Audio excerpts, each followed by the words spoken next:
G'day, I'm a proud firefighter who's suffered from the black dog of depression. There, I've said it. Firefighters are strong, resilient and tough. They cope with the stresses of the job. They don't break down. At least that's what I thought for my near 20 years in the service. I never thought that I'd be a candidate for depression and anxiety. I got to the point where I couldn't cope with my job anymore. I hated going to work. I was anxious when I was there, and I'd be upset on the way home. I wasn't sleeping and was constantly exhausted. I didn't realise it at the time, but I was short-tempered and aggressive with my wife and kids. I became withdrawn and sullen at home. At work, I hid behind a facade of humour. There was an incident that arose at work. It was the straw that broke the camel's back. I realised that I couldn't go on as I had been. Initially, I was too afraid to approach anyone about what was going on at work, as I feared it could affect what people thought of me and perhaps even the job itself. Swallowing my fear, I went and saw the Fire and Rescue occupational physician. He was really supportive and understanding, which was a huge relief. Talking to him made me question why I hadn't sought help earlier. After a bit of a chat, he referred me to a psychologist.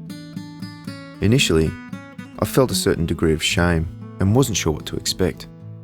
But I have to say, it was one of the best things that could have happened to me. I simply had to become a better dad and husband. I wanted to get back to enjoying what I did for a living. I also went to my GP, who referred me to a psychiatrist. My psychiatrist prescribed some medication, and I continued my sessions with the psychologist. Initially, my sessions with the psychologist were weekly. We covered my reactions to the events that had led me down the path of depression.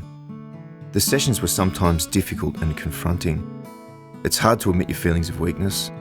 I felt I'd failed my family. I felt I was not the person I thought I was. I felt I'd overreacted to the events. I questioned everything I believed about myself. My psychologist helped me look at things from a different perspective and to look for evidence that challenged my negative thoughts and views. Some simple advice. If you find yourself having to see a mental health professional, if you don't connect with your psychologist or psychiatrist in the first session or two, do your research and find someone else.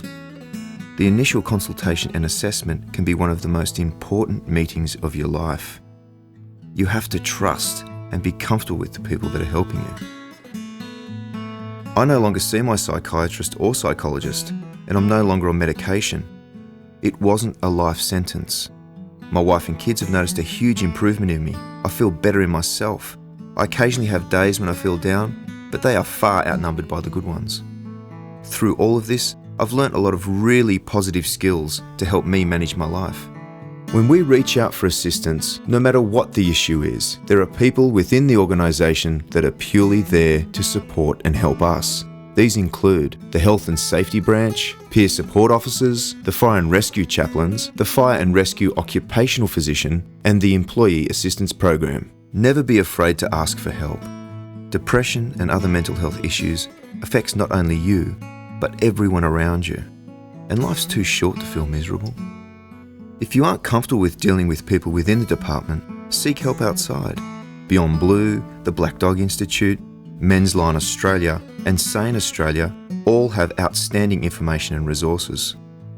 If you're in a crisis and need immediate help, call your doctor or go to the emergency department at your local hospital or call Lifeline. They're available for immediate support 24/7. My pride, my ego, being a man, being a firefighter were all the things that held me back from asking for help. But all I can say is that I'm glad I did.